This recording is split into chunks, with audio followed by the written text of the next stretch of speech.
All right. 6:02 p.m. I will call to order the March 10th, 2026 meeting of the Essex Elementary School Building Committee. We'll do attendance by roll call since we're hybrid. So if you're online, can you unmute yourself? And when I say your name, just say here. Everybody ready? Henry. Here. Jen. Here. Sorry, I'm trying to get it big large enough so you can see everyone. Thank you.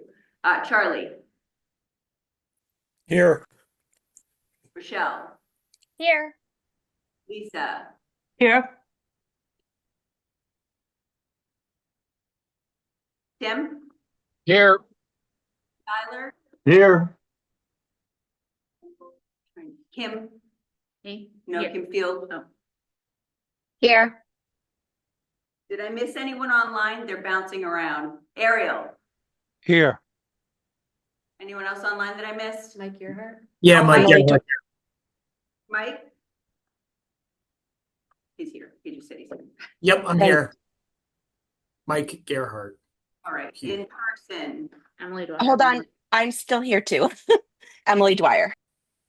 They move around, you know. I know. They're joining, they move around. Emily Dwyer online. Thank you. All right. In person. Here. Teresa Whitman. Kenny Cameron. Gordon Brewster. Michelle Cresta. All right. Thank you very much. We have minutes from the February 24th, 2026 meeting. Does anyone have clarifying questions? All right, hearing one, I'll take a motion to approve the February 24th, 2026 meetings. Is there a motion? So moved. Gordon moves it. Is there a second? Second. Michelle seconds. Any discussion? Okay, by roll call vote. I will go online. Emily. Yeah. Oh, yes. Kim Field. Nope, she's not the voting, sorry. Henry. Yes. Tim. Tim. Yes. Charlie. Yes. Tyler. Yes.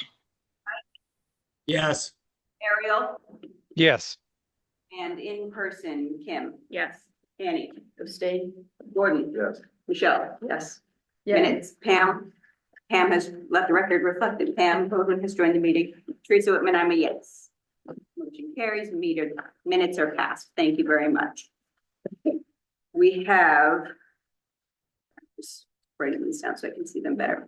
We have two invoices tonight, one for JCJ Architecture in the amount of $32,400 and one from Doran Whittier in the amount of $46,010. Michelle, have you had a chance to review these? I have reviewed the invoices, all in order. I recommend for approval. Okay. Just hold on one second. I have a different number on my screen. Rachel, can you confirm the JCJ architecture number, please?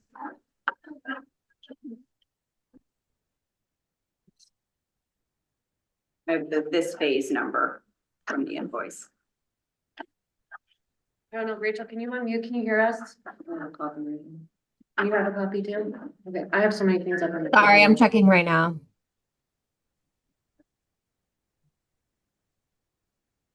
I just want to make sure. Oh, so is it There's there. second, is it 35 or 7713? Yeah, because that includes probably, There's two reimbursements. addition for, yeah. Okay. Exactly. It Got it. is 35077.13. Got it. Okay, that is the correct numbers.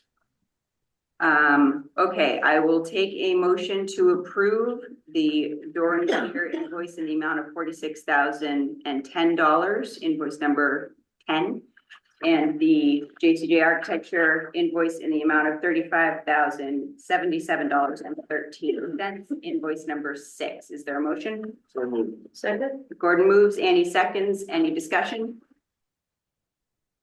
All right, hearing none, we'll go online for votes. Please unmute yourself. Emily. Yes.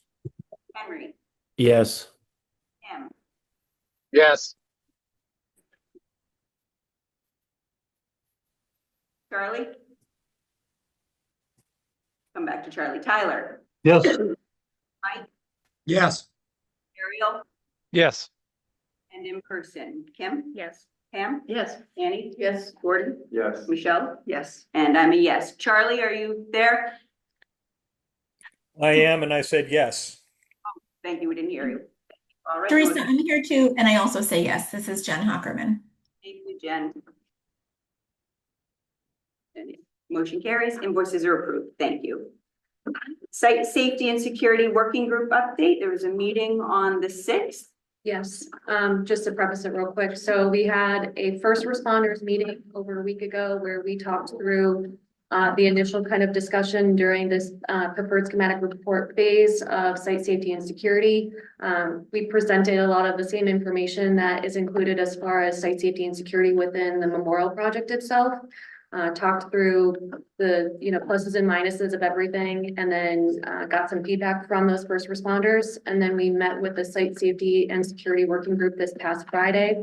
Reviewed a lot of that same information with them. I was looking for some feedback and some input also from that group.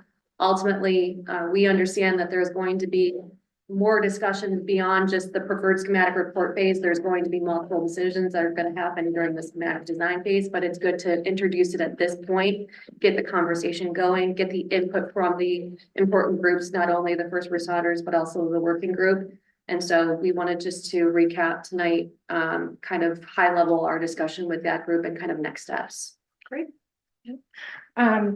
So as Christina mentioned, we met with the first responders first, and then a week later, we met with the working group.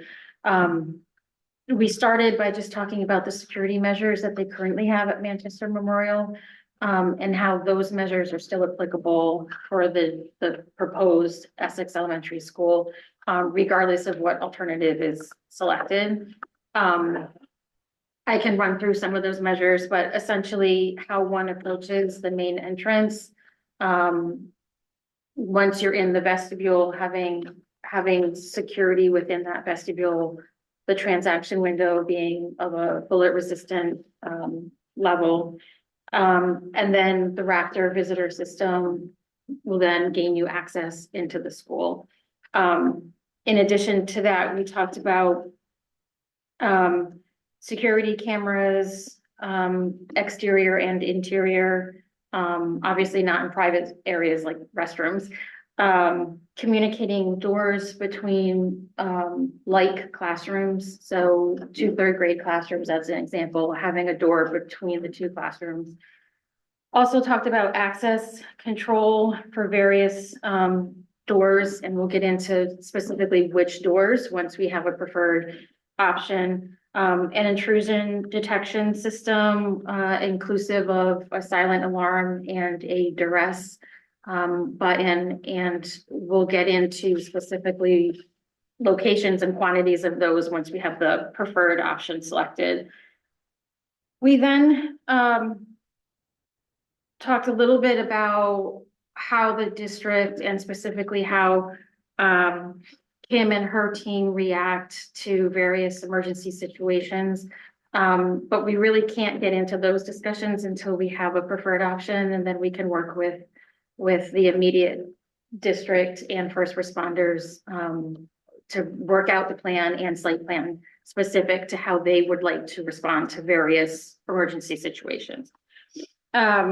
We also looked at the site plan. I think we showed like 3 alternatives just as a sampling for the first responders, and they preferred having a full emergency drive around the school, which, we assumed that would be preferred.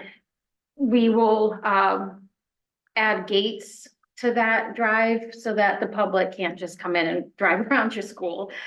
And we also talked a little bit about when they approach the main entrance, what they're going to want to see. So Knox blocks for fire, Knox blocks for police. And then we got a little bit into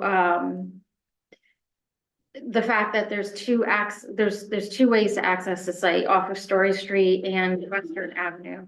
And they liked that flexibility, preferred that because the neighborhood does have narrow streets. So having the ability to access into areas and exit into areas is preferred. I think that's it. I think that pretty much covers, yeah. So next steps would be when we move into schematic design, we have that preferred alternative. We can really start digging into the details and shaping the site and the plan as best for the district and first responders. We have some questions, I think, in North Go ahead, Amy. Yeah, can you just tell me who were the first responders and who's on the public safety committee? It's on my notes, but I can't. Rachel, can you help us out with that? Because you were the one that kind of facilitated all the invites for it. Tom and Christian? Yeah. Yes. Great. Andrea. Yep. SRO. Okay. And they. We had Manchester and Essex both. Oh, you did? involved, correct? We did the same process when we did the memorial school. Perfect. Mostly Essex spoke, obviously, because they're the, first responders here for this school itself, but as a district, they talked about, how it works between the school district itself and what we did the memorial, and also how they implement things at the middle school, high school. So they were involved, and as far as the working group, Pam was involved, Michelle was there, Teresa was not able to attend, Kim was there. Who else did we have? The email has, who the email Yeah, to? if they could attend, yes. The email has Mike, Lisa, Gordon, Dave, me, Jen, Tyler, Pam. Yeah, Jen was involved, Tyler was involved. Thank you. So there was a good group of us for sure. Thank you. Mhm. I have a question. Is at any level, are minimum security measures dictated by regulation, or is it really just best practice? It sounds like not. Yeah, I mean, usually we meet with first responders because every district, I should say every town or city has their preference. Okay. Especially with the fire department, depending on the type of trucks they have. And just how they approach a site is important to be mindful of. And then there's also guidelines. Jim actually is online, so he was involved in a lot of the Sandy Hook conversations that happened after that incident in Connecticut. So there's various guidelines that we tend to follow as well. But And it's not standardized at a minimum or anything like There's that. nothing like prescriptive for the department that like, if you build a new building, you have to have X, Y, and Z. So I think what we've always tried to do is work collaboratively with first responders to ensure, and we had a lot of very open conversations about this with Memorial. Yeah, how hard do you harden the site versus creating a warm and welcoming environment for school? And I think that's where JCJ's expertise was really helpful, because there's just in building a new building and how they construct the sight lines, ups the safety measure out of the gate before you talk about, I don't think we're a district that wants to entertain metal detectors, particularly at the elementary. I don't think that's best practice for what we're trying to achieve, but those are conversations we can always have if we feel like we're in a new place in the world from when we built the memorial school. And I think on both conversations, I'm probably known for being a broken record at times. I think same principle needs to apply here. If we up the standard here, if we said we're going with metal detectors, then every building is going to need that upgrade. So just to be mindful of what do we want for our kids K-12 and what's developmentally appropriate in terms of the tools that we choose. So I think two great conversations right out of the gate. So if there's something that people have in mind that they'd like us to explore, I think please put it on the table. We wouldn't want to make assumptions or miss anything. No, I was just wondering if Department of Ed or MSBA even had some minimum baseline. Typically, we start the same process that we did today or during this phase, which is meet with first responders, and that's usually who we lean on as far as direction goes within a town, city, or district, and what they're implementing throughout other schools or other buildings within the district or city or town. Great. I think Mike has, go ahead. I was just gonna say, we've been talking with our security consultant and also our landscape architect about, he mentioned it on our working group, the crime prevention through environmental design. Yeah, so just looking at how as soon as you're on the site, how we're designing and moving through going from a public space, interstitial, and then private. Similar to how architects think about your public space and then private space and the spaces in between. So that kind of progression. So we talked a little bit about that. I can't remember if it was on first responders or working group or both, but we talked a little bit about that in terms of just materials that you use on the site and bollards versus other types of items that we classify as vehicular deterrence. Yeah, so that it's creating a process as you're moving from the public space towards the entrance and into the school. I see Mike has his hand up. Go ahead, Mike. Yeah, just one item of note that it sounded like the first responders meeting, a request is to get full vehicular access around the entirety of the building. Tyler pointed out, which I think was a good point, that this is an ask, not a requirement. But it's worth noting that the current school doesn't have full access around it. But also looking forward, I think the renovation and expansion option also lacks a full emergency access road around the building. So just something to keep in mind as we think about the constraints around looking at options, that there may be a conflict between what the site plan wants to do with respect to playing fields and what the first responders want with respect to access. So it's an unknown right now, but just worth considering when we're thinking about options. Collaborative process. Anyone else online have a question? I don't see any other hand raises, but. All right, thank you. Moving on to the communications working group update. Yeah, so we met again on Friday, past Friday with the communications working group. We talked about 2 upcoming community meetings that we're going to have. One being on March 24th, where it's basically a design update and public feedback session. We're going to have the community members come to this space on the 24th, starting at 6 p.m. JCJ is going to provide a presentation just going through the options that we're reviewing tonight to kind of just get everyone up to speed, because they've evolved since the last time we did meet with the community.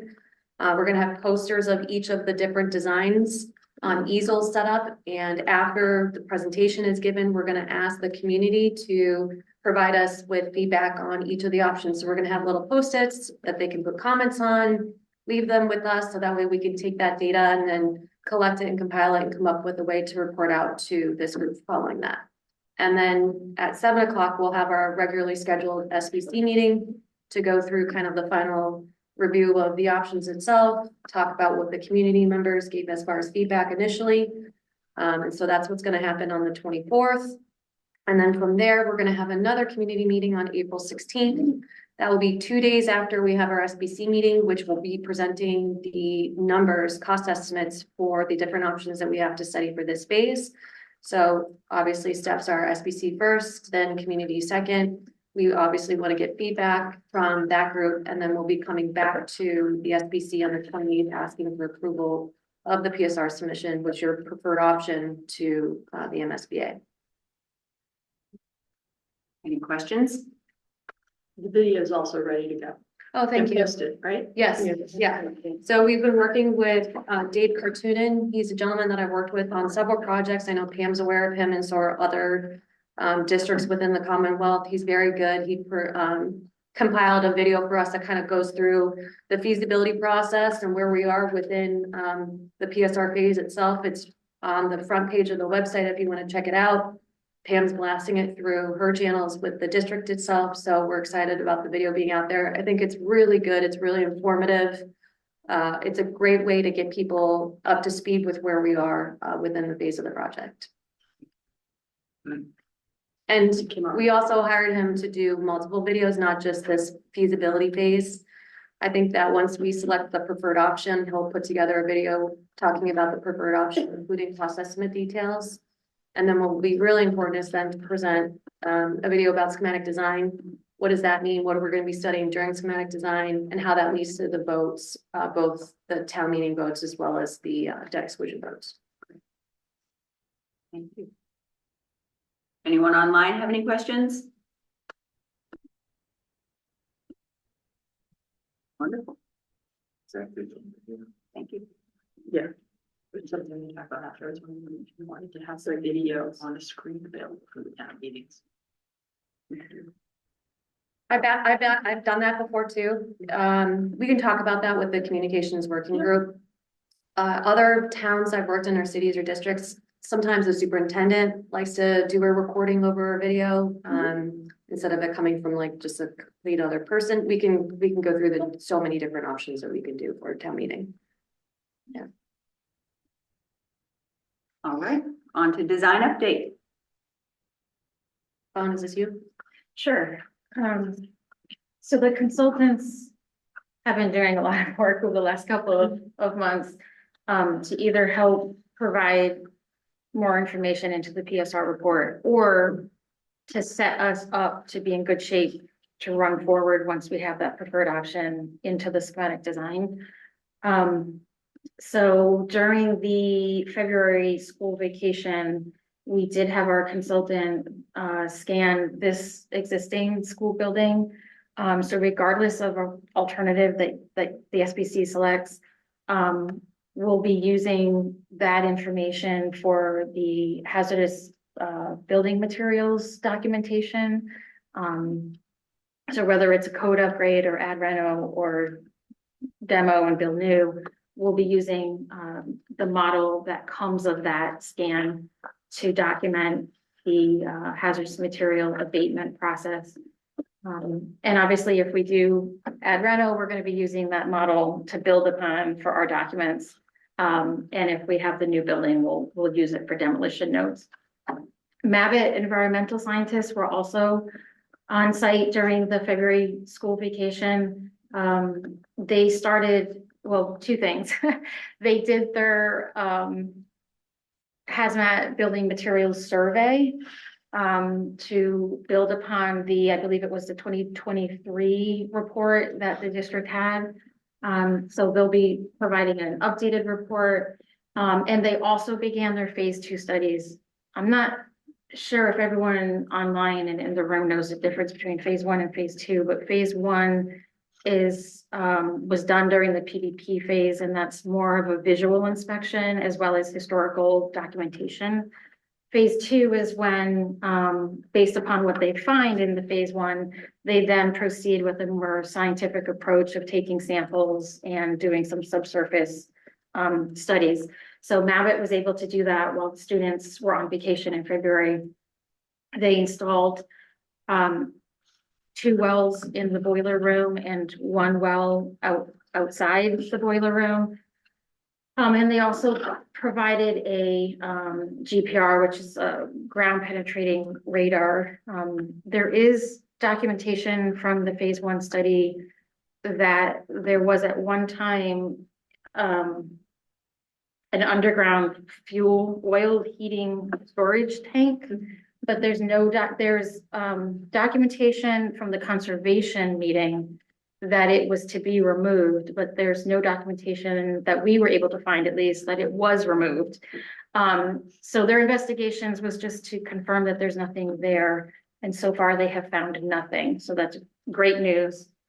Do you know what year that was? So we were going to send it to Stephen Hunt, actually. So it's a 2002 record at the Conservation Commission indicating that the tanks were to be removed. But then there's no follow-up. We couldn't find any follow-up documentation. Send it to me and Michelle. Sure, I can. That would be terrific. If anyone, we were going to start with Christina, Rachel, and Steve Hunt. 2002? Yes. Different kind of records and things. That's gonna be challenging. Yeah. We'll look. But Brendan may know too. Yeah. Okay. Yeah, so that would be terrific. Thank you. The good news, so they're working on their report. They're still waiting for some tests to come back from the lab. But so far, there's nothing that's going to raise our cost estimate that we provided during the PDP drastically. You know, we're in good shape so far. The educators meeting occurred February 25th, and that Jeff Elliott, online is going to go through on the next slide, and also as he goes through the alternative updates. And then as, Christina and I already talked about, we had the first responder meeting and the site safety and security working group meeting the end of February and first week in March. McPhail is also targeting, April to perform their supplemental subsurface investigations. A couple of SBC meetings ago, we had talked about having them come back and do probes across the site in order to get the contours of the bedrock. So they did confirm that that is within their fee that we had initially submitted to Dorn Whittier and MSBA. So they're looking at dates in April to do that, preferably when the students aren't here on their April vacation. May I ask you a question? Yes, What level of work are they gonna perform? More borings to find where the bedrock is across the site? They're probes versus borings. yes, not as deep. They're just probes until they hit the bedrock. Till they hit the bedrock? Yeah, So they're gonna try and find the contour below grade? yes, Okay, yes. We did that in Memorial, right? I don't know, yeah. I'm Yeah, sure we did. Yeah. We did borings and probes. Yeah. Our intent is if we do it in April, then we'll have that information during the SD phase. That'll help us with cost estimating for the SD phase. And then last but not least, we had a question during a recent SBC meeting about the code upgrade repair alternative and whether or not that would require us to also upgrade the existing structural. We had conversations with our structural engineer, and there's really two key points. The first point is if we change the gravity load, which is your vertical load, or your lateral load, which you can simplistically think of horizontal loads. If we change that in any way because of repairs that we're doing, then that automatically forces us to upgrade the structural system to the current code. The second option is if the district, or I should say the SBC elects to upgrade the structural system of the school. Conversations in-house with our consultants and Dorn Whittier is when, by the time we do mechanical, electrical, plumbing, fire protection upgrades, we most likely will be impacting the gravity load or lateral load. So we are including in our PSR cost estimating documents to just include that code upgrade of the structural system of the existing school for the code upgrade alternative. If for some reason during SD that turns out to not be the case, we can certainly talk about it with the SBC and decide if we want to do it anyway. If that's the preferred option. If that becomes the preferred option, Correct. yes, yeah, so. Right, yeah. So, I know I've missed some meetings, but I had a good excuse. And that was the conversation we had at the end of the last one that I was at, which was, I had asked, I think Lisa and you, if you touch anything in this building, because there are some folks who have been emphatic about the fact that the structure is solid, so we can do whatever we want inside because this is concrete block. And what I learned from Lisa and Gordon was that you would have to seismically, what is it? What am I saying? Yeah, you have to upgrade the exterior. Yeah, so it ain't cheap. Correct. So what they described is like, and Lisa's on the phone and you're here if you want to weigh in, but I think that's important for folks who may be listening to hear is that it isn't simple It's not. and it could be costly. And so prepare yourselves for what is required and what we'll need to make this building. I think MSBA says a 50-year building. Yeah, so what would you have to do to these walls? And I'll shut up and let the experts speak to it, but I didn't realize that, so that was news to me. But this is a different building. Memorial was wood, right? No, Memorial wasn't wood. It did have some wood framing. Yeah. In the auditorium, there was wood framing. Yeah, but anyway, Yeah, it's definitely going to be a large cost impact in that, I mean, in our discussions, I mean, this is why that alternative. I mean, we'll have to see how the cost estimates come out, right? But when you're comparing the cost estimate of a code upgrade repair with everything that's involved compared to like a ad reno or new, it may not make sense for the product that you get. But again, we'll have to wait to see what the cost estimate. But I would agree with that statement, the cost to upgrade an existing structure, by the time you do all the stuff that you said you need to do anyway. Yeah. Plus new windows and plus new fenestration, plus new New roofing. roofing. It's it'll make sense when the numbers come in, but it should make sense from a practical standpoint that maybe this isn't a great option. Right, and does it still meet your educational program if Yeah, you're not doing it doesn't make it addition? what we want it to be. Right, So related then, what does that mean for an ad reno option? You're including those numbers for structural changes that are reinforcement that would be required. right, yes. Are you including that for an ad reno option as well, or just the code upgrade? Yes. Okay. Can I just add something? The ad reno option is a code upgrade of the existing building with an Right. addition to it. I just wanted to make sure that would still be included for clarity of anyone watching this now. Yeah. Any questions online? All right, then are we turning over to Jeff? Hi, yes, good evening. I'd like to give a little color to the educators meeting with the education leadership group that we had. Some of the topics of conversation. We started with an overall review of the space template and just confirming alignment with the educational program. We did see an opportunity for a relatively minor reduction in square footage. So the multi-tiered support services interventionist rooms, there was 2 of them. They had small group rooms associated with them.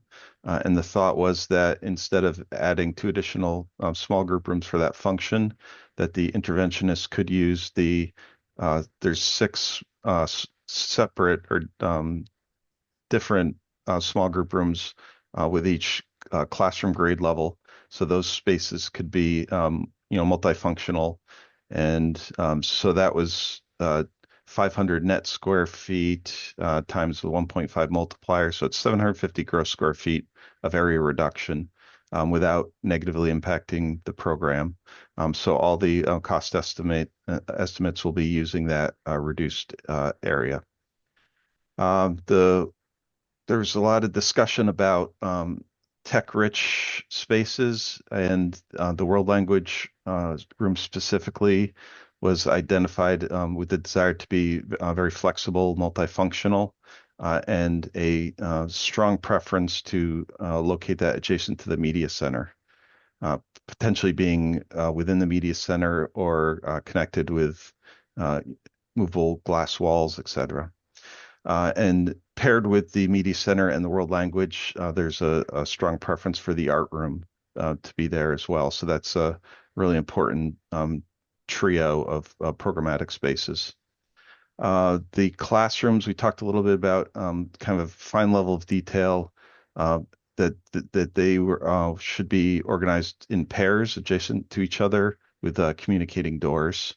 And also communicating doors into those small group rooms where possible.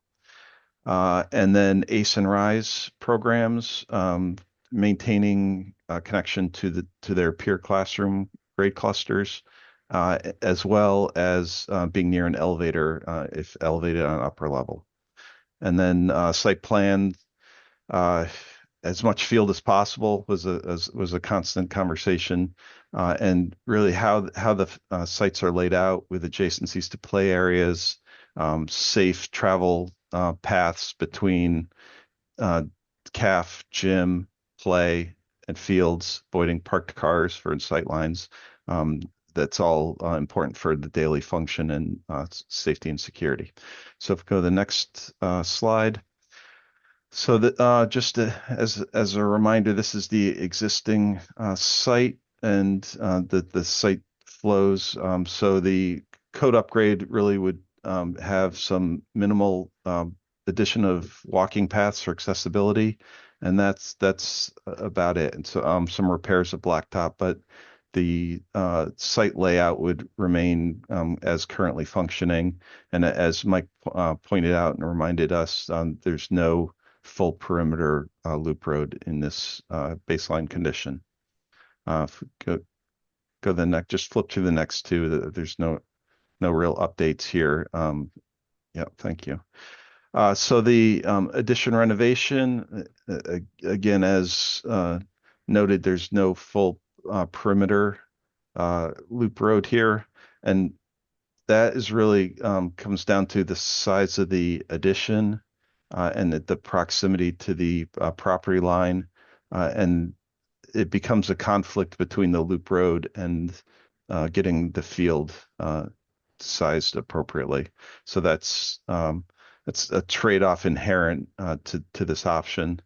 If this is the one we're moving forward to, we could look at additional options, but as you could see from the site, perhaps that's a challenge without a real good solution, because the most of the site is already taken up with various vehicular circulations, and there's not really any big flat area to relocate the field.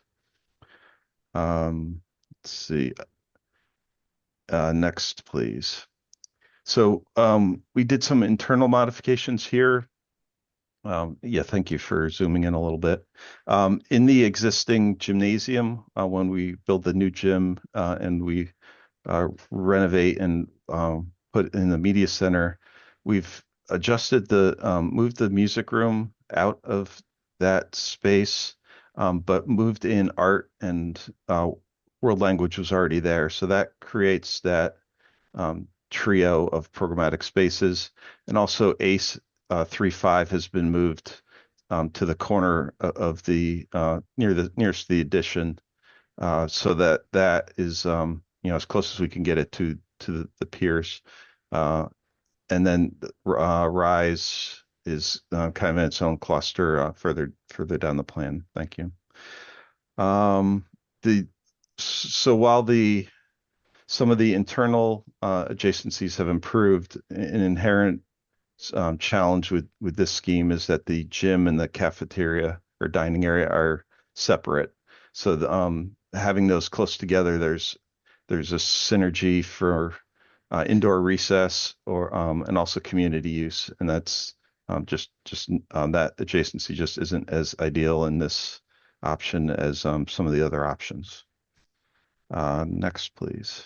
Before we move on, 1 second, Jeff, I just Yes. want to ask, I know we have one in person and one online who have a question. Do you want questions? Yeah, I could do whatever your preference is. Once the hands go up, we can go scheme by scheme. That's fine with me. All right, so why don't we get through the whole scheme and then take questions on it? Are we still on this one? We're still on this one, right? No, I was just going to point out that there's no student occupied space in the bottom, and as a reminder, that's what's driving the addition square footage. There's an additional 4,000 square feet there, and that's sort of compounding or adding to the site challenges. So. Okay. Emily had her hand first, and then we'll take Annie. Go ahead, Emily. Thank you. So particularly you mentioned the movement of the music room, and it's actually come up in several conversations in the past couple of weeks about the proximity of the music room to classrooms or spaces where students are working. Obviously, I know we're going to have way better soundproofing than the current situation, but I think that's something to consider with moving the music room closer to classrooms and like student workspace. Yep, understood. We feel pretty comfortable that we could create the acoustic separation.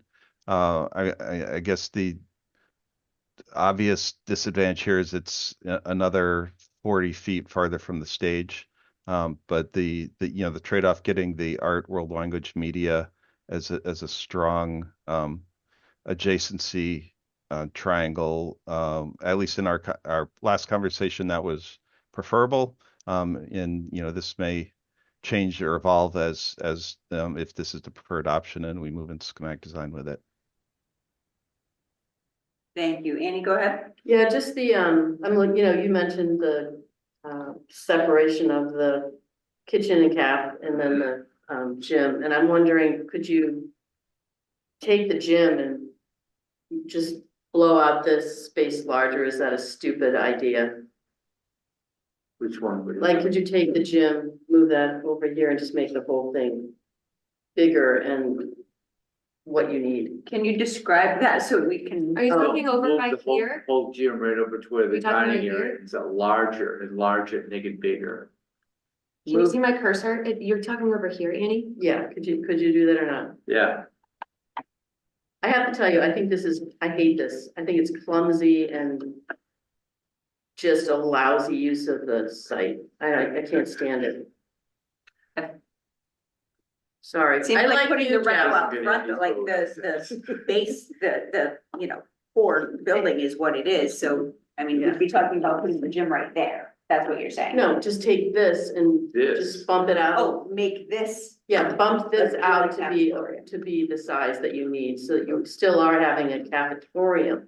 Or whatever the hell we call that thing. Can you highlight on the screen where, Andy, where you're talking about? You mean taking the existing kitchen and dining area and just making it wider so that it's a cafetorium? If we had to, I hate this design, sorry. If I could just point out, one of the challenges with this is that it's essentially a single floor scheme, right? So where a two-story scheme, you're getting a pretty good advantage of stacking program. Going to a scheme that has 3 floors total, not necessarily stacked 3 stories, but kind of staggered. You're achieving even more program verticality. So this, I mean, we could keep moving the pieces around, but as soon as you move the gym somewhere else, you're displacing your parent loop or your service drive. You're gonna have to recreate those amenities elsewhere. It's just going to be kind of a chain reaction. I'm not sure that we'll ever find a scheme that checks all the boxes and really works well on the site. All right, I see Kim Field has her hand up. Go ahead. If I could unmute, sorry. I just want to, this is my least favorite design also, but by moving the music room further away from the stage, I just want to remind everybody that 4th and 5th grade students are going back and forth during the week for music lessons. And just depending upon where he's planning to do the music lessons, having those kids have to walk even further with all their things just takes them out of the classroom for a longer amount of time.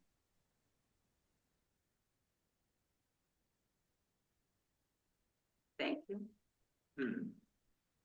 Anyone else online?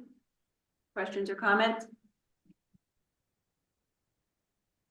Okay. So, Oh, go ahead. Gordon has a. sorry, Jeff, this is more just an observation, because I tended to have, I read, looking at this afternoon, I had the same impression that Andy just did, having the gym one side and the dining on the other. Is there no way, and also that little education component, which is sitting drawing north of the gym here, is kind of unrelated to the rest of it. Is there any way, this is far-fetched, but is there any way of reconfiguring all of those elements right to the north of the main entry, including the kitchen, including the dining, and there's a project room and make that the whole auditorium that Andy was said, and then re-engaging the education more in line with the rest of the education components?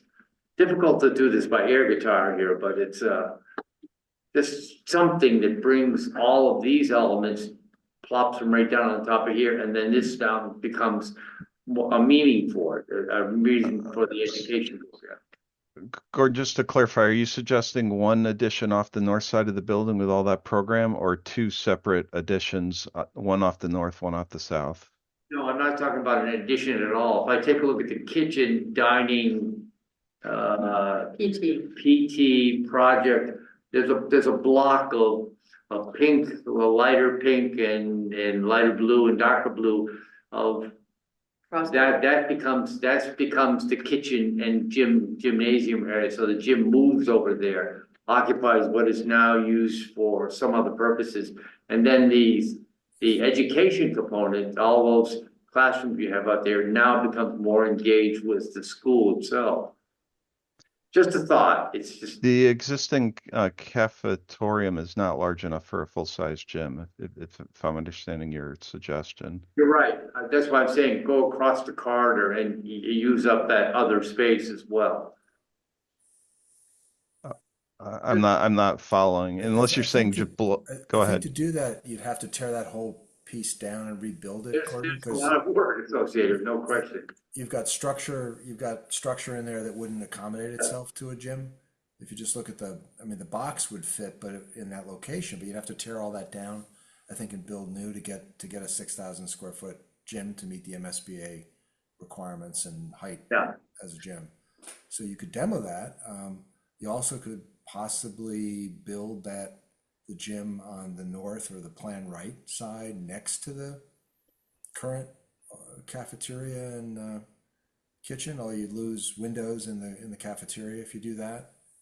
And then reconfigure the classrooms. But I think to Jeff's earlier point, you're just going to that would be more expensive because now you're building two additions and it further complicates phasing because you're building on both sides of the building. One of the advantages of this, even though it doesn't work great, is it's a single addition. So it will be easier to build and therefore less costly, but you could certainly do it. I'm not sure it would save you. I think you'd have to do some demo and rebuilding to accommodate the gym. It's a big space.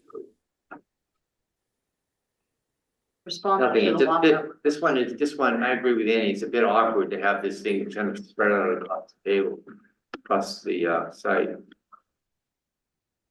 I mean, then you would have to have modules for sure. Yeah. And you would have a gym or a dining and kitchen offline for a long period of time.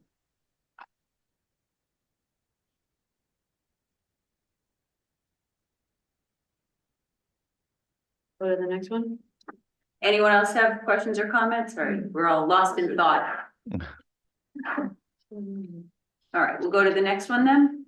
Okay, so with the new option A2.2A,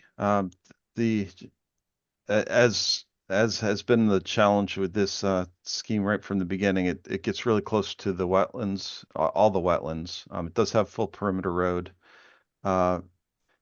If we go to the plan, that proximity to the wetlands really drives the challenge or current inability to get the ideal adjacencies around the media center. So while here the music is right off the back of the stage, there's good adjacency there. There's really not enough room in this layout option to get pull art and world language down from the upper floor. So that's a challenge that we haven't been able to solve.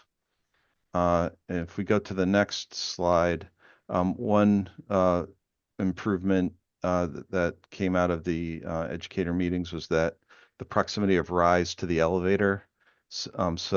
Here, the project room was moved further away from the elevator, and rise 3.5 is now immediately adjacent.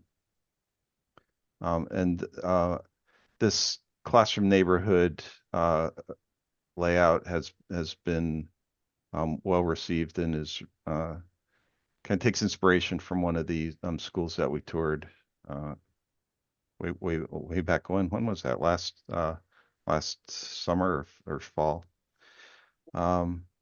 Any questions on this one, or can I move to the option B? We have a question in person. Go ahead. Sorry.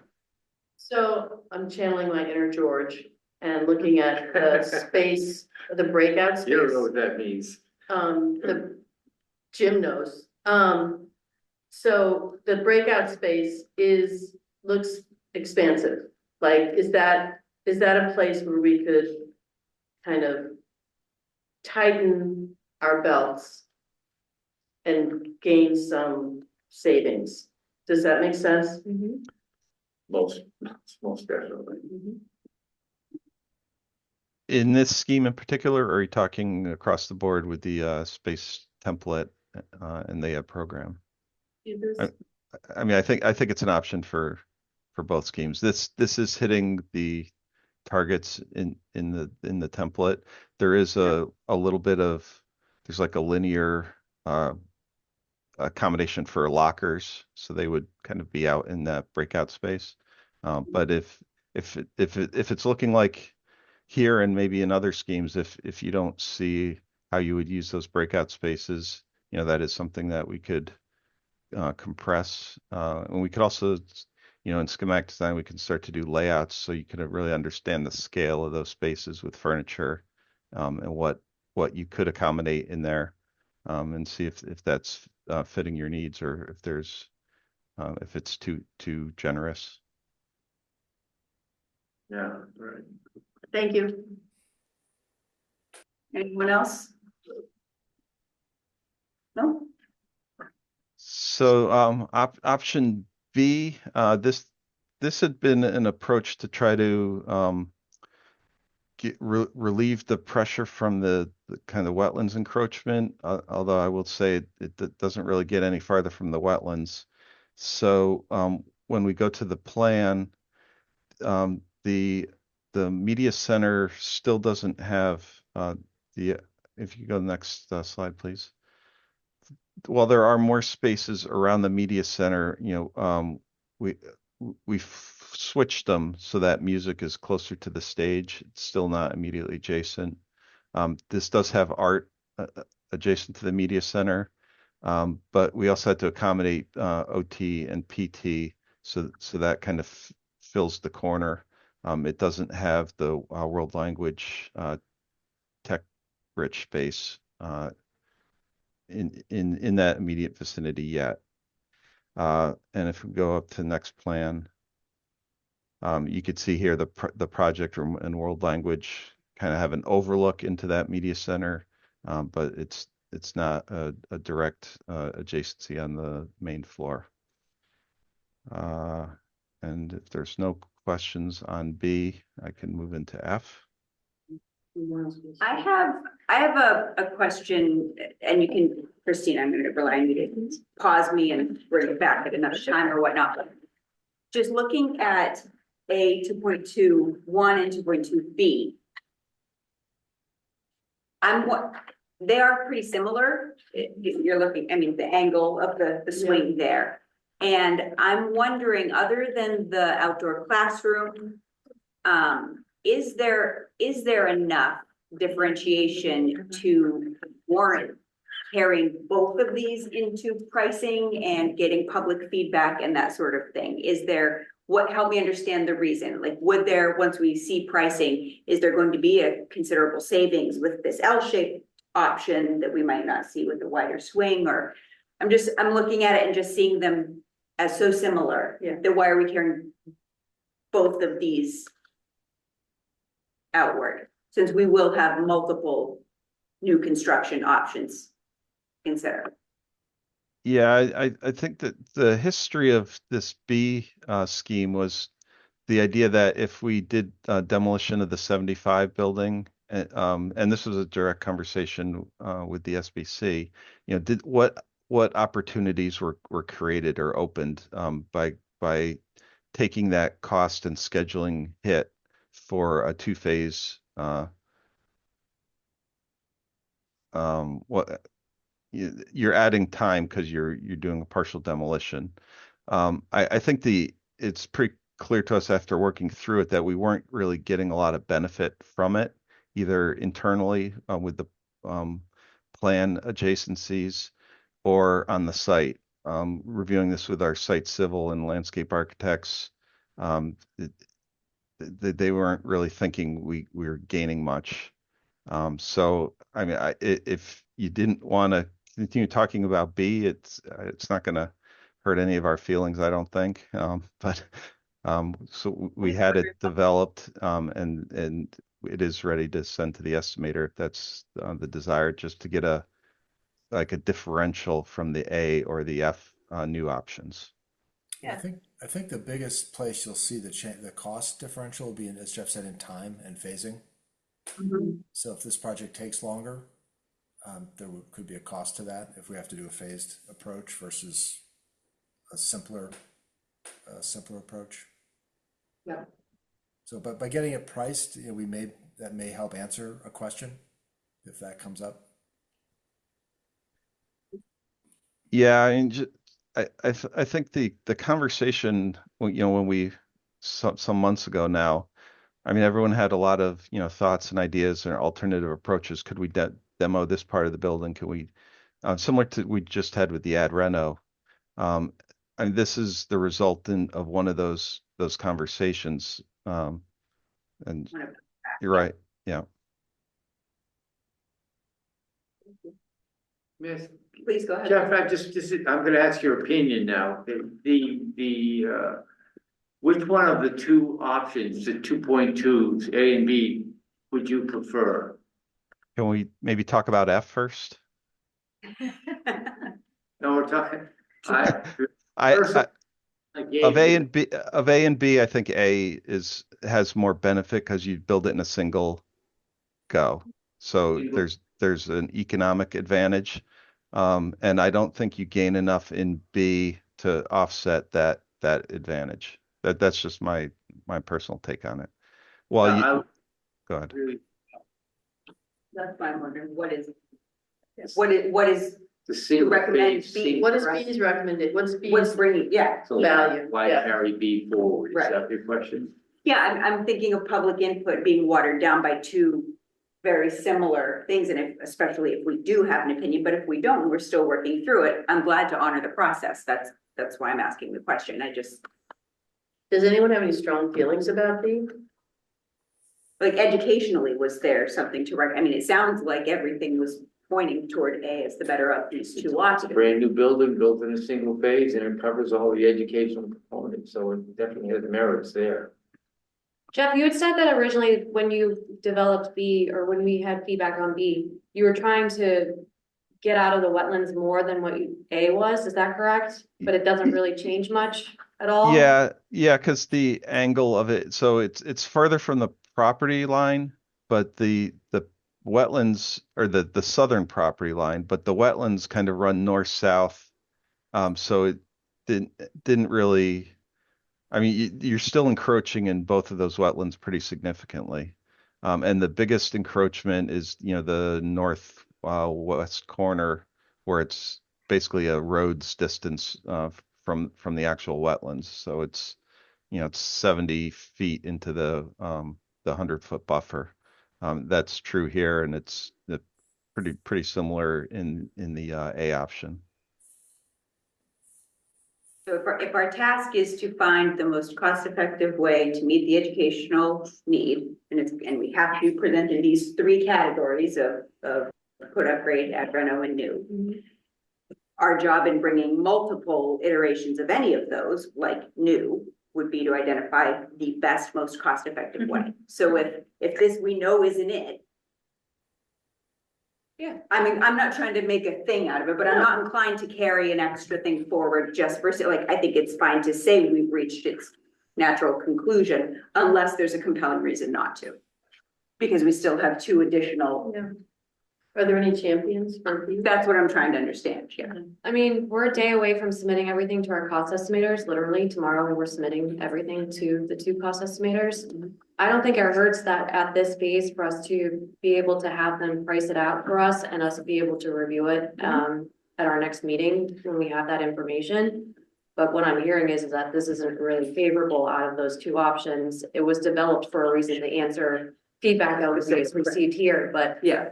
I think that once we get the cost estimates, people are gonna really hone in on the preferred option, so. Sure, I agree.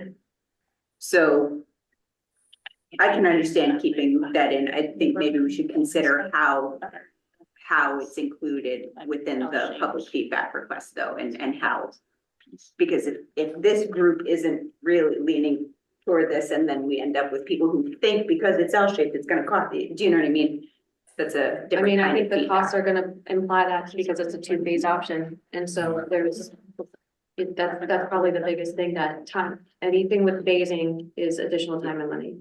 One of the things that this presentation today isn't showing is the phasing. I think if we showed diagrams that also explain the phasing, you would see the other one is built in one, in one go. This one has to be built in multiple phases. That's inherently more costly. It takes more time and it's more complicated, and it will have more impact on students and teachers. And phasing's built into the cost estimation. 100%. So is there value in getting a look at what the impact of phasing is on what looks like a simple L-shaped design actually is carrying a lot? Yeah, I think Getting in cost. my head, I also, this is my first time in this process, and I don't know how much it is to carry an additional full design for cost estimation versus saying we don't really need that thing. We're in budget season in our town, and so I'm in the Buying into it. penny pinching field, so. I mean, like I said, they're submitting everything to the cost estimators tomorrow, so I think it's fully developed to the point where the same information is available for all the different options to them, including phasing, timing, logistics, everything. And it doesn't cost any more for the cost estimator. I mean, Okay, so you're saying it's not gonna cost any more to include No, this design? Then, got it. Thank you. But good questions. I think that was a good path to walk down for a bit. It really is. Are we good to move on? Thanks, Jeff. Okay, so with the F option, this has had the most development since our last meeting. There was a number of threads of conversation that we've worked here to address. So starting on the site, one question was how big of a field, and could that be a high school regulation field? And we were able to tweak the layout a bit to get a regulation soccer field. It's the minimum soccer field, so it's 100 yards long by 55 yards wide. And there would have to be probably some provision to prevent balls from going into the pond. But there is enough field layout to get a practice or JV size. So that was a success. We can't fit a track, unfortunately, but we are showing a potential for a walking path around that field developed area. There's also starting to be a good relationship developing between the gym cafeteria out to a play area and then out to the field beyond. And that could all be secured with a raised crossing around the loop road, and we're showing a label for a gate as an example of how that could be secured if that's a one-way loop. And we moved the parking out of the interstitial space between the loop road and the field for improved site visibility, and when monitoring during play if the field is being used as part of recess as well. Go to the next slide. So on this level, we did some geometry changes to stack the space a little more clearly, and this is going to be an economic driven thing, so that the columns and foundations really follow down through the building, and the stair and entry is a little clearer. So it's a kind of minimal refinement, but the same amount of program is still on that lower floor, 2 pre-Ks and service area. So on the main floor, to accommodate a clear phasing, we've shifted the gym and dining wing further off the classroom wing that runs at along the bottom of the page, so that there's an offset now to allow partial demolition of the existing cafetorium area and allow the So this would be two-phase, right? So you build the classroom wing and part of the media center, and then the part in blue that extends over the existing building would be a second phase. So the estimating will be accommodating that two-phase approach. What works here is while we moved that gym and dining wing further over the existing footprint, because we are phasing it that way, it gave more room at the corner. So we've been able to move world language and art down from the second floor, and now they're all adjacent. That trio is all interconnected on this floor. So that's a good uh, benefit for pre-K. There's a concern about pre-K having to go up 2 floors to art. Now it's only a 1 floor transition. One of the side effects is that since there's more program getting put in that area, access to the perimeter got a little restricted. So we moved music immediately adjacent to the back of the stage, which is great. I mean, there could be a stair right up to the back of the stage. It does mean that the music room will have to have higher clear story windows that wouldn't have view windows down at student height. The another change that or a series of changes is in the classroom neighborhood down at the bottom of the page. There was some concern from the educators that all the classrooms were on one side and the special ed and support services were on the other. So we've intermingled them a little more and turned a pair of classrooms at the bottom. So in this case, it's the grade 2 classrooms. We turned them 90 degrees so that creates more of a pinwheel breakout space so that there's more spaces with direct connection into that breakout. There's the MTSS, ACE are kind of sitting within the L, and then the small group rooms between the classroom pairs. So that and the there's a lot more daylight opportunities and tighter adjacencies overall, I think, within the learning neighborhood. On this floor, PT is at the start of the neighborhood, and OT is a little farther down. The elevator location has been changed as well, so that rise on both floors is immediately adjacent to the elevator. And if you go to the next plan. So here, it's stacked. So where the PT room is on the first floor, on this floor, there's the project room, sort of embedded into the neighborhood. So with you picture that with some glazing, bigger windows, internal connections to that breakout space. And on this floor, there's also a teacher room.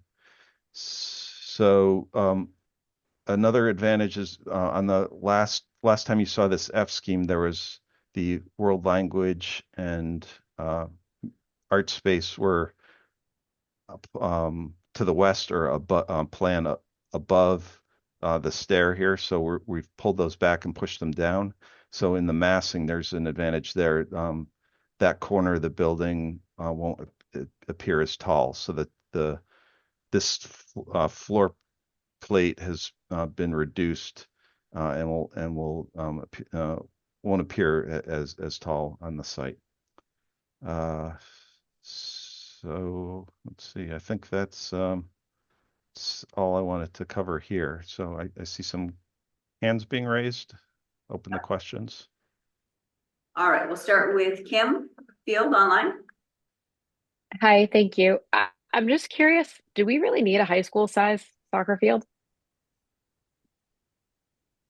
I know we talked about wanting a bigger soccer field, but do we really need a high school size soccer field at the elementary school? I would say it can be both a school and a community asset. So with youth sports in mind as being a site for them, I think it could be seen as a community advantage. There's been long discussions too about making the field that exists now less of a community pool and more of a community access field, and it's used pretty regularly, right? Currently, even When it though can. when it can be. Yeah. So I think that's some of the thinking, Kim, that it's not necessarily for the high school or middle school per se, but rather something the community can access and find value in. I think this is a bit of a response to folks who feel like Essex always goes to Manchester for all sports, and to have a decent field here brings people to Manchester to get to know us. Right? Yes. I know you. We're pretty nice. We do have some field shortage. Yeah. So once we kind of get it situated, I can have Tammy look at it to see what it could potentially use for. It's not unlike building the regulation gym at Memorial School, so we could have some JV practices and games there. Emily, go ahead. The other thing I just wanted to note about this one is that, and I understand the reasoning behind it, I think, but that the way we operate in teams is that like kindergarten and first grade operate sort of as a team. We share data and those kinds of things, and second and third grade, and fourth and fifth, and that breaks up that second, third grade team in terms of collaboration in some ways that might not be optimal. Thank you, Emily. Charlie, I see that you have your hand up. I'm just going to pause you 1 second. I did ask Lisa O'Donnell, who's on the call also, if she would take a second based off Charlie's comments a meeting or two ago, that as we're discussing this, I noticed today we're not calling it the 3-story option, which is nice. But since this is recorded for people to understand, I asked if Lisa would help us understand why, like, even within our bylaw, that's the case, that it is not a 3-story option. Lisa, would you? Yeah, I'll speak to it just briefly, but it's based on some of the definitions that we have. A basement is something that is more than half below ground. And I'm not sure of the elevations here, but also when we're talking about a story, you're generally talking about something that is the area of the building, and this is not. I'd have to look closer at what the elevations are around the building, but we measure the building height from the average elevation of all of the corners of the building, of which there are many here. But it seems to me, with the way the topography is planned here, that is it would be a basement. It's not considered a story, and it is much smaller footprint than any of the others. So I don't see, by our definitions of either story, basement, or building height, looking at those three, that I would classify that area as a story of the building. Does that help? Yes, I just want that really clear, because we've been talking about this as we go along as a 3-story option. And once we start talking about this with the public, I think it's important that we have on record why that's not the case. Charlie, go ahead. I was just curious if we are pricing that field as a turf field or a grass field. We're not pricing any artificial turf. Oh.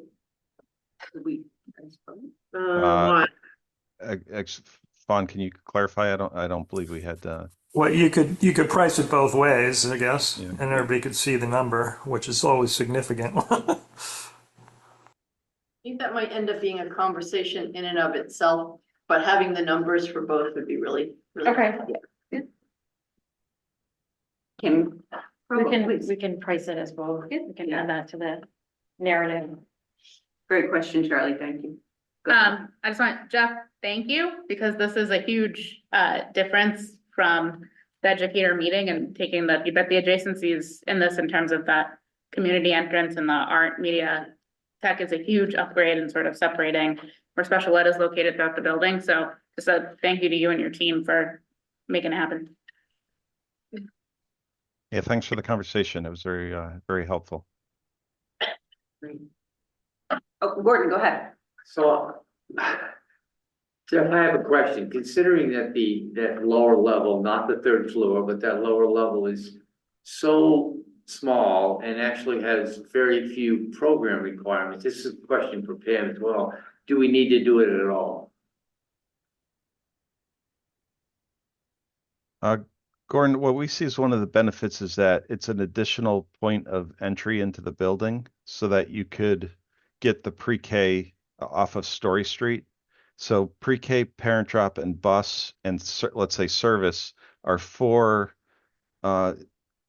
points of entry into the building. And whenever we can spread those around the building, it relieves congestion and conflict. Can you go back to this site plan for this one? So you can, so you can start to see here, main entry off Western Ave to the south. There's the bus entry off the west side, and there's a service component there as well. And then pre-K off of Story Street along the north, again with a secondary service point. So if we didn't have that lower floor access, we'd have to figure out how to get pre-K, both fitting the 2 pre-K classrooms somewhere on this footprint. The addition, it's around 7,000 square feet. We'd have to enlarge the footprint. And then pre-K would probably be sharing either with the bus or the parent drop. There's not an option for a third circulation point from off of Western.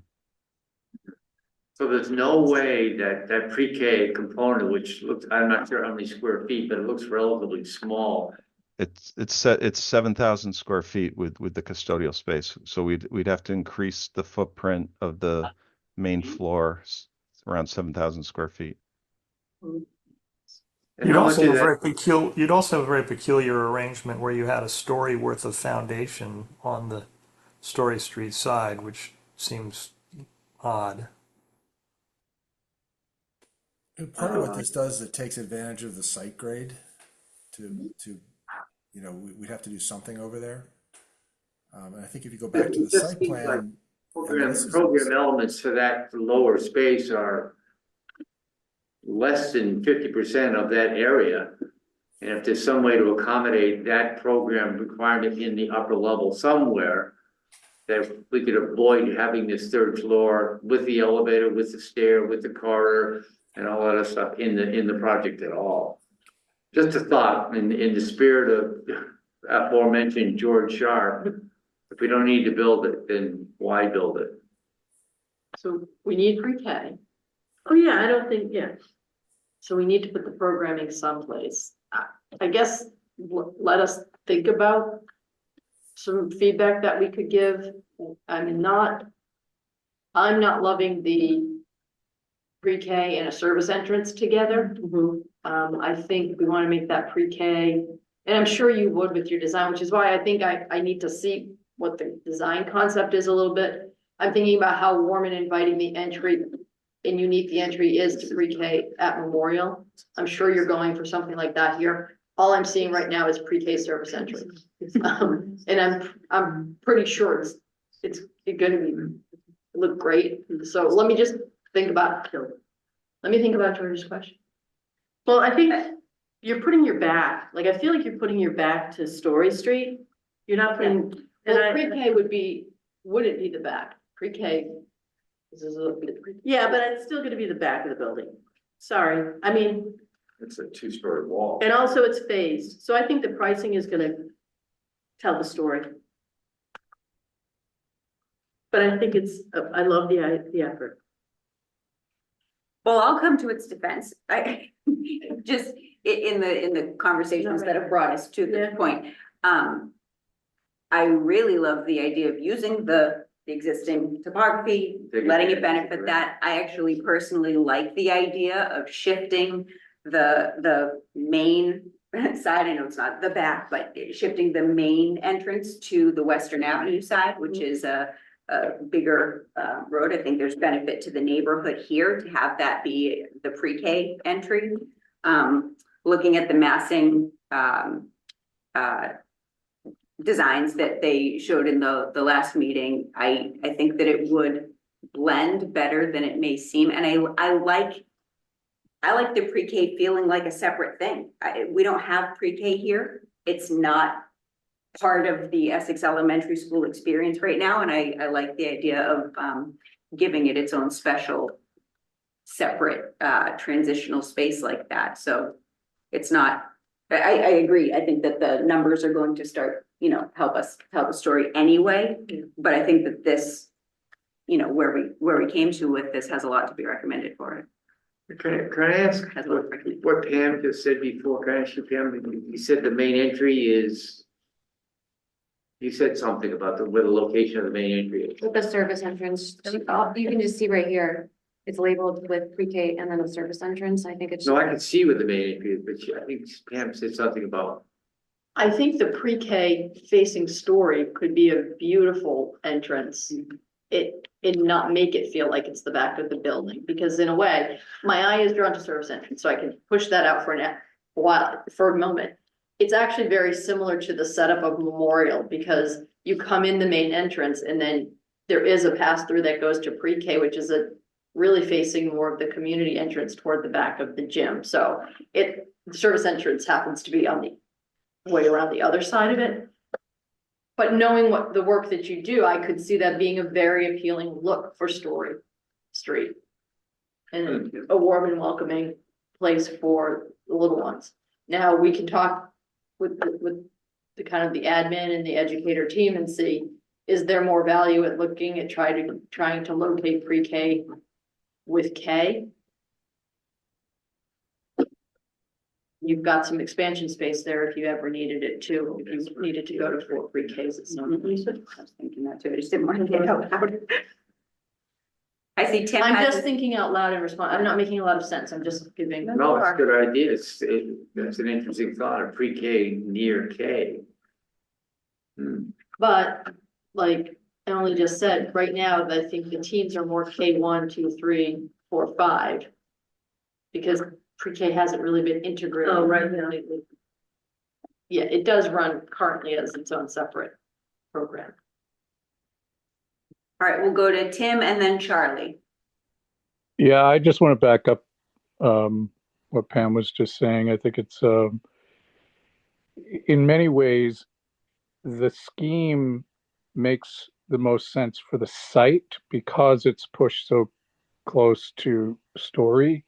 And so if you imagine the entrance not there and the pre-K not there, then it would be the back of the building. And so I think if the layout of the site with the building there gives us a lot of advantages, plus it gives us, because of the topography, it gives us another level that comes out to grade. The fact that pre-K is there gives you the opportunity to make it an entrance rather than feel like the back of the building. So I too think that it makes a ton of sense, and we should just let the architects articulate it more, because I think the way it fragments the two blocks of the buildings as well is going to look really nice volumetrically. I think it's got a lot of benefits to it. Can I make a comment to respond to that? Because I think it raises some points that Jeff and I and the team have been talking about. That notch in the center where you have the 2 entries to either side, and it's not developed yet, but there is the potential there to have a connection between floors. That space could feel like Essex version of the hub, maybe a smaller version, but it would have that same, you could have daylight coming in from both sides, you could have some visibility, so even from Story Street, there'd be some transparency there, that, a sense of entry, and that there's something special happening. So I think we can work with it, but I hear you. I think we're certainly hearing your commentary on some of the other challenges as well. But it offers the possibility to also be the entry to the school during construction when you're working on the other side. If we build the classroom wing, you can enter from that side. So it does offer some advantages for phasing as well. Thanks, Jim. Charlie, go ahead. What they both just said. I don't know. I think Tim and Jim nailed it. I do think that there's real reasons to have an entry off of Story Street. I think if we didn't, you literally would have a full story of no, no entrance, no nothing. You wouldn't have parking over there. You would, as Jim said, you wouldn't have an entrance during phase construction. You wouldn't have the opportunity to put pre-K play over there. And pre-K wants its own entrance. And school, most pre-Ks have their own entrance that are new schools. They have their own schedules. They have a lot of cars coming in and out. So I think that, right, it could be this wonderful glassy thing. And at town meeting, people could park down there and walk right up to the gym. And they can, so you could enter the building, the public could enter the building from both sides. And there's a lot of things to really like about this they're really elegant. And it is true. This option really opens the site up, which I think is a huge benefit to the community. One question, and I always hate doing them. Is there any way you could swap the service entrance with the bus entry? And because that's a little bit similar to what we're doing at Memorial, where the bus drop off is closer to the pre-K entry. So all the kids are coming in one place and then the service entrance is buried a bit further back. Because I'm assuming service entry is going to have loading dock and things like that. And that would not be great. If you go the lower floor plan, so the services, at least right now, is split. So that's a mechanical service, right, a mechanical room entry down below. And then if you go to the next plan, the behind the kitchen or the other service, there's no, that service isn't into the red arrow where the bus entry is. It's really into that gray block right behind the kitchen. So that's where your loading air for food service would be, and the dumpsters would probably be across the bus loop, right, kind of near the wetlands. That's where your deliveries would be. Yeah, so it's really separated into two service zones right now. It really isn't service. That's just to get access to the mechanical space. Right. I mean, Jeff, in some ways you could change that site rendering to not have what looks to be a big parking lot and loading area in front of that lower service, because in fact, the place you're going to have your loading is up by the cafeteria where the Yeah, where, as you said, that's true. If we can dumpsters go are. back to the site plan, that I may be think a little you could just correct that graphic, and I think everyone was, because honestly, typically for a boiler room or whatever it's going to be, or an electric room, all you'd have is a single vehicle that's there to work on, a pickup truck because an electrician showed up or something. Yeah. And only when you need it. Right. This is the same space that actually is right out. I'm trying to think of which space is analogous to a memorial, but it's not the loading dock or the loading area, which is out behind the kitchen. I mean, it probably just has a single door Yeah. that you enter and leave from, and nothing else. So it's Yeah, not going to be that offensive. Yeah, this space at Memorial is actually off the playground, outside the cafeteria. Got it. Because it's in the classroom wing and it has access from outside, if I recall. On the first floor. And on where the kind of near the kitchen here on the west side, we have more of a hammerhead turn, so the dumpsters would be located deeper in there. So a dumpster truck could pull in, get the dumpster back out, and then finish the loop. So I think there'd be more coming and going on a daily basis on that side through the bus loop side, as opposed to through the pre-K. That they're really, as pointed out, unless there's a repair or something, there wouldn't be the need to go through that pre-K entry. That would be infrequent, and we may not even need to do anything there other than they could park in the parking lot, and if it's just have a sidewalk that gets you access. And on the bus loop up where the other service is, we also have, as we get further interest, there's the possibility that during the school day, if you needed to get up to the kitchen, you could enter off Story Street, and we could gate it off or control access around the loop. So it gives us options. Yeah, there could be operationally. There could be a second gate right where the R is in service, and that whole section could be isolated. but you can still have access to empty a dumpster in the middle of the day if desired. If you need access for deliveries, other things, when you want the rest of it closed. So this offers this offers a lot of options as we play around with it. I guess I'm sitting next to the bus, so I don't know, bus entry near all of the loading dock, should it be more in either near the main entry or the pre-K entry? But maybe it's easiest back there. Yeah. Itself as we go. Yeah. You have to have somebody back, right? Yeah, we have someone back by the bus entry now. Can you go to the main floor plan? I mean, we could, move that around. Our thinking was off of that arterial hall that connects right into the hub. But it could be, I mean, sometimes it's off of a gym door, but you'd be going through the gym. So that just seemed like a logical place for us, but we could talk about that further.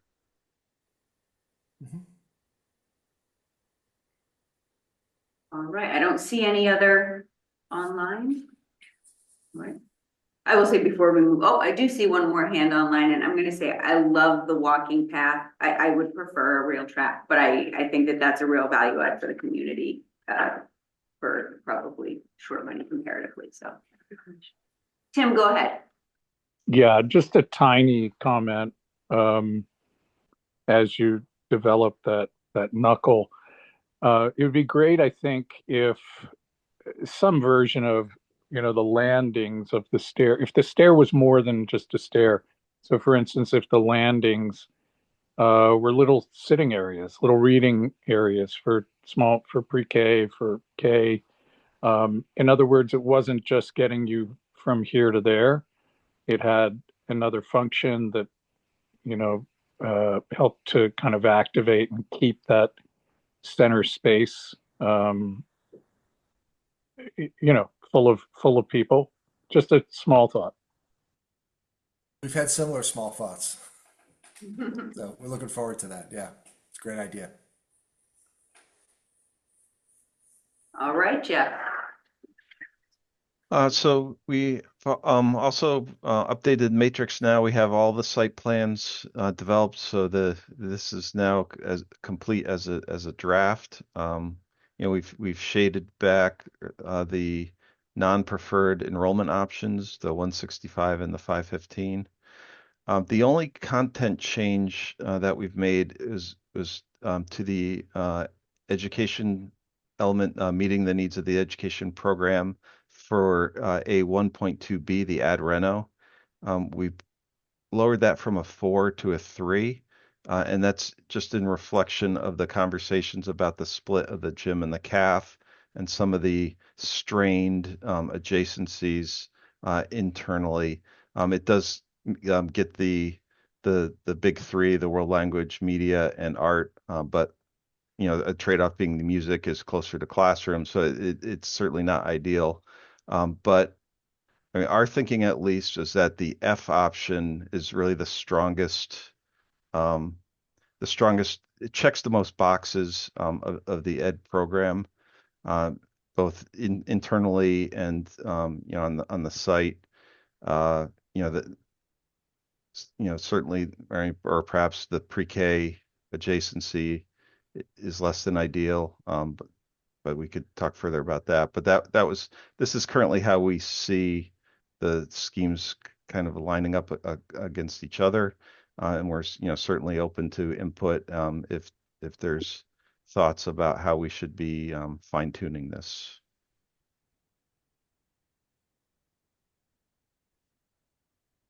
Anyone? Questions, comments? Just as another note before we move on, we also added the number of months. Previously, we had in the bottom of that gray area, we had a number of phases, but that was not quite clear. So now it's the number of months that is in the construction phasing that the estimators are using. So you could see the code upgrade or the new option A, the minimum is 40 months. And then my eyes are a little challenged here. The ad reno, I think, is the most at 48 months. Wow, yeah. Oh, okay. And then for completion, we also have the two other enrollment options. The ad reno, having less students here, we have a full loop road because the addition is smaller. But again, this is different enrollment option. And then if you just flip through, and then we have the Manchester 515 enrollment option with a large addition. If you could just click through those as well. Can I ask a question about that? How Sure. much are you doing estimates on these things that we've said We have are out to, of, oh, you do? Yeah. Okay. because your feasibility study agreement included not only obviously a code upgrade, Yeah. ad reno and new construction, you have to include the grade configurations as well, which includes all three, which is the 250 student, the 515 and the 165. So we had to price these. Yeah, and are they as precise or are they more general? They're developed to the same level as the other options, and that's a requirement of the MSBA. So we have, the floor plans and the estimate will be to the same level. So if we go back to the matrix, just so everyone's clear, there's 7 options. We have all 3 enrollment options. Two of them, the 165 and the 515, being faded back. Those are the not preferred enrollment options. But the preferred enrollment option, the 250, still has a code upgrade, an addition reno, and at least one new option. So this was the assignment from MSBA of all the design options that needed to be considered through the end of PSR, and then the SBC has the opportunity to have a preferred option, moving forward. Thank you.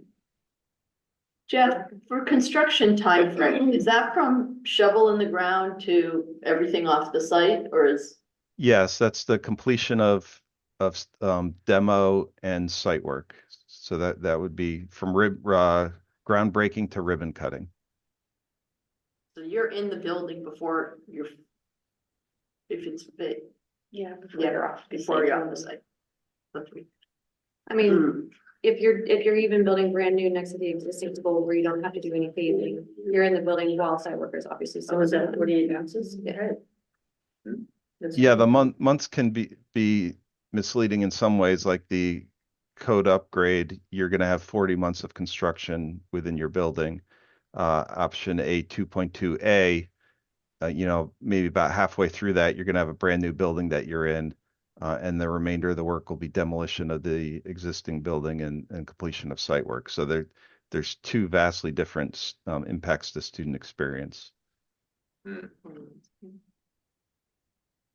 So the build, live in existing, build going new, put students in a new facility sooner than the ongoing construction. Okay. Yes, and that's reflected or attempted to be reflected in construction impact on existing school activities, the bottom one of the education bucket, right? So you can see there's a lot of red. The A 2.2 is neutral in that there's still going to be disruption on the site, like you won't have fields, playscapes may be impacted, drop off. And then there's some pink for the B and the F because you're doing a 2-phased new, and then you're doing a 2 phases of demolition. So there's some transition. Unlike Apple Street option where you could have built the school somewhere else and been completely independent of your school activities. All of these have some degree of impact on the existing site.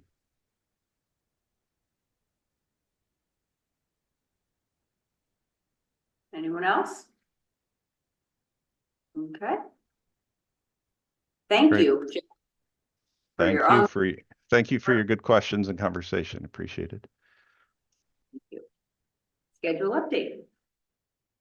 I already kind of covered this when we talked about the communications working group meeting, but just a reminder, we'll send out the flyer so everyone has it in their inbox, but we're gonna be meeting with the community on 3/24 to do that kind of design walkthrough. I appreciate Jim saying that with including phasing, because I think that's gonna be important while you're looking at the different options as well. So I'd like to make sure we have phasing plans along with the options itself. And then we'll be reviewing that information at the SBC following that meeting at 7 o'clock. Then we're gonna come back to this group on 4/14. We'll talk about cost then and feedback about the options and the costs associated. And we're gonna do that same review with the community on 4/16. And then we'll be coming to the SBC for approval on 4/28. Right. Any questions? Just moving fast. Yeah. In terms of this, sorry, I'm talking about the next slide. Okay. Mm-hmm. Have you worked out with the small group? I can give an update there on, what day is today? Today is Tuesday. Tomorrow afternoon, we're meeting with, the financial advisors, Hilltop, to look at some of the financial modeling for the project. And that's the group that we need to talk to about, town meeting, town vote. Good. Right now, all of the timelines are pointing us to November, December next year. This year. No, this year. Next fall year. Next Next school year, but this. Yes, calendar. 2027, November, December. 2026. Fiscal 27, yes. Yes, fiscal 27. I'm so sorry. 26. Let me repeat. We're way too many All different indicates, years. all of the timelining is putting us in November 26th, November 26th, and December 26 for the town meeting, then ballot vote on the project. I mean, fiscal 27 school year. Thank you. Thank you very much. Oy. Any other questions or comments about this slide? Oh, sorry. Oh, sorry, about the anticipated timeline. Okay. Can I, all I can ask, I can call you tomorrow before our conversation, if there's any, is the timeline so precise that it's landing us in the beginning of November versus end of November? We might get that question tomorrow. Yeah, we can go through our schedule as far as how we have deadlines for MSBA submissions and guidelines, so we can go through that. And how much time they're going to need to complete schematic design, so. We don't have any other topics not reasonably anticipated prior to posting. Public comment, nobody in the room. Is there anyone participating online as just a participant? And we will close public comment. Reflections and action items. Work them through in the course of the meeting. Okay. Don't log off. We have to do this by roll call vote. I'll take a motion to adjourn. So moved. Seconded, Henry. He's here. Okay, so, but it's actually easier on the screen because these bump around. So, but I think I have my list. So by roll call vote to adjourn. Emily, Yes. Henry, Yes. Tim, Yes. Charlie, Yes. Tyler, Yes. Yes. Ariel, Yes. Jen, Yes. in person. Kim, yes. Pam, yes. Annie, yes. Gordon, yes. Teresa, yes. Oh, Michelle, yes. oh, yes. Well, do we do associate members for adjourning? I know we do for attendance.